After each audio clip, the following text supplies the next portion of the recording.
मला वाटतं आता कोर्टाचा निर्णय आहे आणि न्यायालयावर मोठा काय विश्वास ठेवावा नाही ठेवा असं संभ्रमात आहे सगळेच.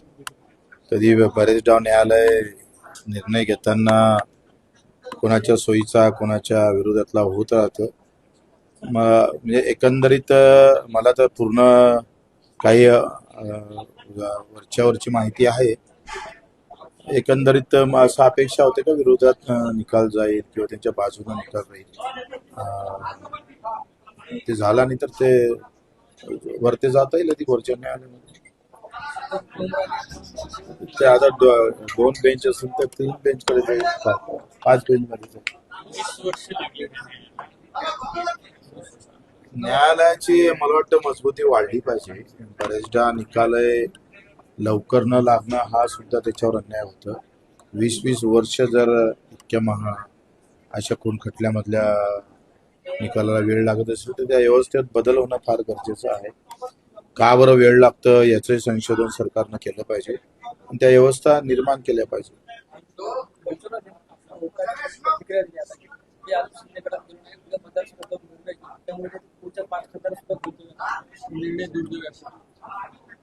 मला असं वाटतं का ते त्यांनी निर्णय सगळं घेऊनच ते तिथे आले असणार. काही किंतु परंतु राहिले असेल तर त्यांनी मतदारसंघात जाऊन निर्णय जे आता बोलताय ते काही विरोधात जाईल असं नाहीये. त्यांना घेऊन निर्णय घेईल. मला वाटतं ते काही एकदा आल्यानंतर पुन्हा ते आपली बाजू बदलेल असं वाटत नाही.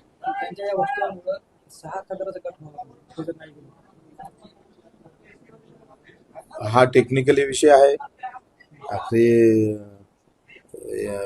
संख्यावरच ते सगळी एकंदरीत जे काही आता पक्षांतर होत आहे त्याचं संख्येला फार महत्व आहे आणि ते महत्व ओळखूनच सगळा निर्णय झाला असेल.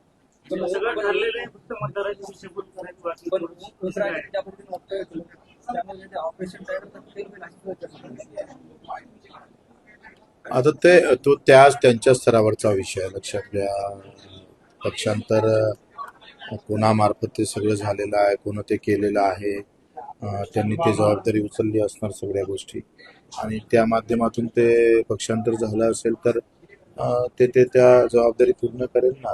राजे कोणामार्फत गेले किंवा स्वतः गेले का, काय गेलं का, त्याची बैठक कोणासोबत झाली याचं आम्हालाही माहिती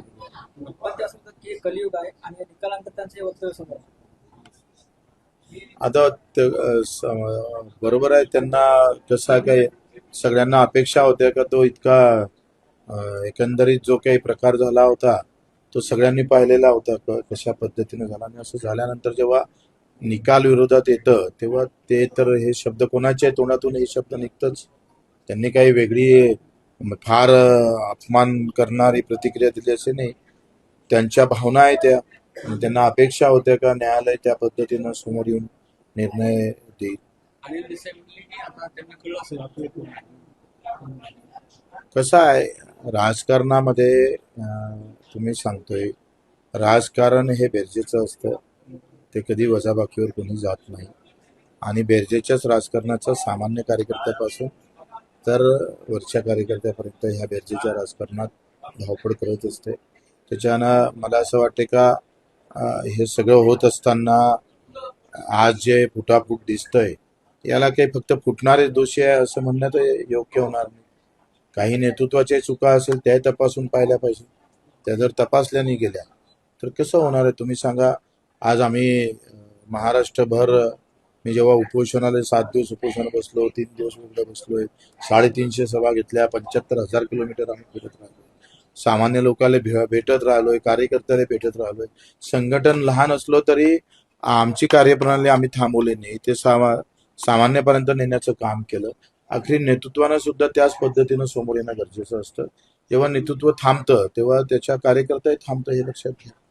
हे तरी आपण लक्षात घेतलं पाहिजे ना. आपली कसं होतं नेहमी काय होतंय का पक्ष फुटणाऱ्यालाच दोष दिला जातो पण त्याचं संशोधन होणं गरजेचं आहे का हे का होतं अशी वेळ वारंवार त्या एकाच पक्षामध्ये असं का होतं याचंही संशोधन झालं पाहिजे.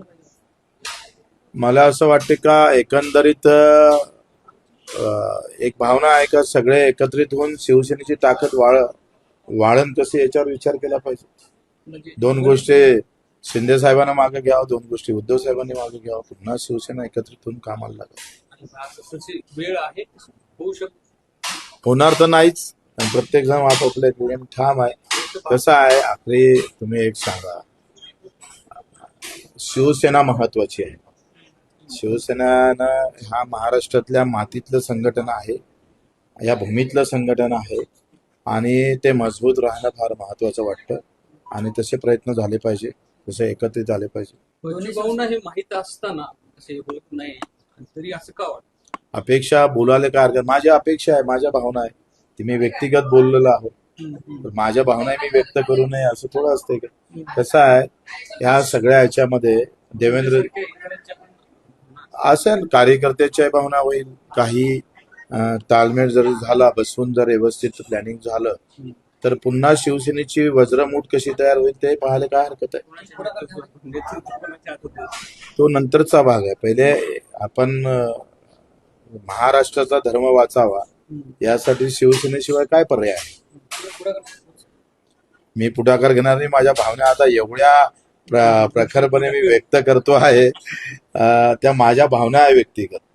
आता त्याच्यासाठी कोणा पुढाकार घ्यावा, कोणा समोर यावा नंतरचा विषय. इकडे शिंदेच्या शिवसेनेचे लोक ऑपरेशन टायगरचं श्रेय घेत आहेत, दुसरीकडे तुम्ही म्हणता की कोणी केलं हे आपल्याला मला कसं आहे, ते त्या फळीतलं मी आता शिवसेनेत गेलो आणि मला माहिती नाही का नेमकं हे ऑपरेशन टायगर होणार आहे, 6 खासदार फुटणार आहे, मला माहित नव्हतं. त्यांनी त्यांच्या स्तरावर, शिंदे साहेबांच्या स्तरावर किंवा त्यांची एक वेगळी टीम आहे त्या स्तरावर ते झालं असेल.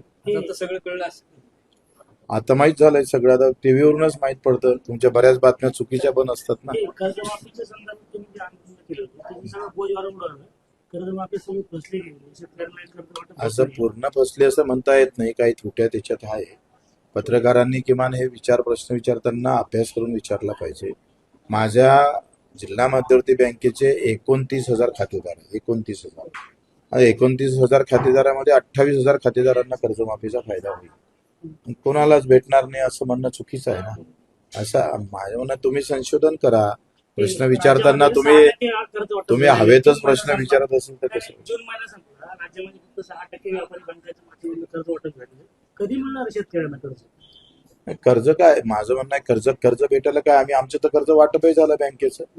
आम्ही 90% पूर्ण केलेलं आहे. कर्ज वाटप करायला काय अडचणच नाही आहे ना. काही बँका करत नसेल तर तो ते स्थानिक प्रश्न आहे.